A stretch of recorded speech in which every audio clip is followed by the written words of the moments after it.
So just like with BioShock, I ended up playing this game a long time ago when it first released, and I ended up stopping like a quarter of the way through and never played it again. And that is no fault to the game because I really enjoyed it, I just ended up getting distracted with other games at the time. But now with this channel, I thought this would be a good opportunity to go back and revisit this game. Dying Light came out in 2015 for the PC, PS4, and Xbox One. The story is about Kyle Crane, a man who works for this organization known as the GRE. They set you up on a mission to go to this location, Haran, a broken down, zombie-infested nightmare of a city. The goal is for you to obtain a very important file that is being held by the big bad villain of the game, Rice. Rice practically has his own army of soldiers that are geared to the teeth and ready for action.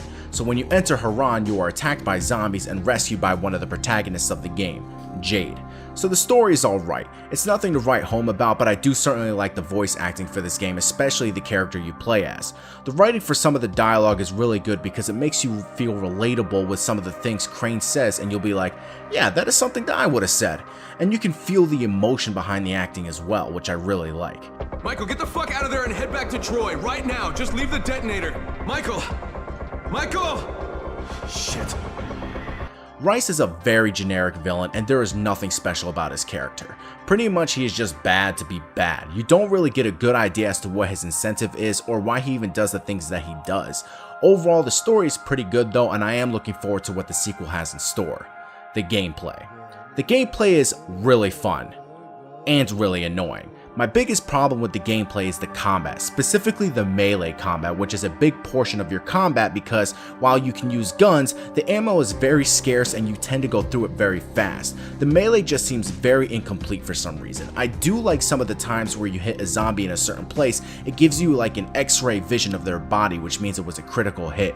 There are just some zombies that can dodge your hits, and while that is fine, I get it, because they are a special kind of zombie that can do that, it just feels unbalanced with the rest of how the game makes you play. You want to be strategic on how you can avoid hordes of zombies so you can take alternate routes or try to clear your way through them by carefully taking them out one by one and with the weapons you use and create.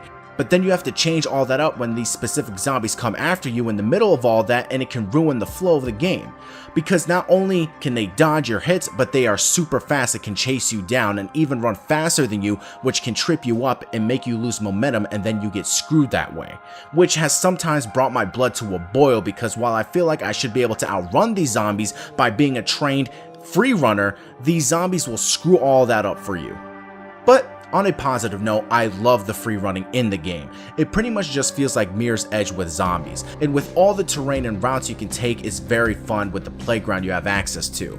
Another thing I really like is when you get later into the game, you are in a building and searching for clues about a mission you are doing or planting explosives. You get this horror survival feel, especially when you have access to the pistols, assault rifles, shotguns, or even a bow and arrow when you want to take things quietly.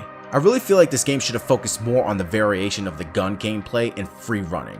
I just feel like the melee combat didn't do it for me. If it did it for you, then that's great, more power to you. I did have some fun with the melee at points, but not enough like I just feel like I should have. The cool aspect I like about this game, and the biggest thing I always enjoy in games, is a skill tree. You have 3 main skill trees, and the farther you progress through the game, obviously the more you unlock, especially with the agility tree that you can gain XP in simply just by running around and going through obstacles. A cool aspect they have to this game is the day and night cycle, because you could be traversing through the city doing missions and then it slowly will become dark, and this is where the nightmare really begins, because not only is it a bit more difficult to see where you are going, but there are tougher enemies and hordes that will try and kill you. So while you are traveling at night, they actually increase your XP so that if you survive, you will gain a whole lot more chances to increase your skill tree. While I don't like some of the melee, I do like the constant search for items and materials to use for weapons like Molotovs, firecrackers, throwing stars, med kits, flares, and lockpicks. You can also find a bunch of stuff that are valuable and sell to a merchant and buy new equipment and blueprints for weapons you can craft. One thing I did not understand when the developers made this game is when you have a boss battle, specifically the one when you fight Tahir, all the equipment and weapons you had are completely gone and now you must fight him hand to hand.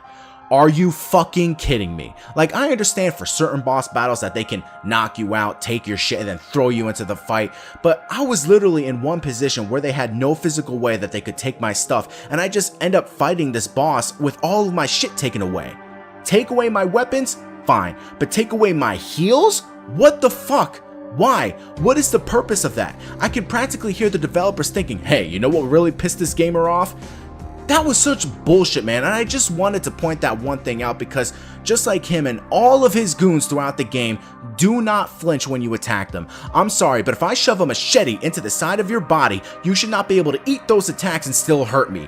Back off, stumble away, do something, but to just take a stab to the chest like a champ and keep on fighting me with no exhaustion while I have a meter that runs out and attacks become then useless, bruh, that's why I hate the melee system. But honestly, it's funny when I say this, but overall, I did have a good experience. There is a new game plus mode that I am going to check out in the future when I play through this game again, and I cannot wait for the sequel. Guys, my name is Pedro Ordonez, also known as GameLight7. Please subscribe, like, comment, thumbs up, do whatever you guys can to support this channel. Let me know what you guys would like to see me cover next, and I'll see you guys in my next video. Peace out.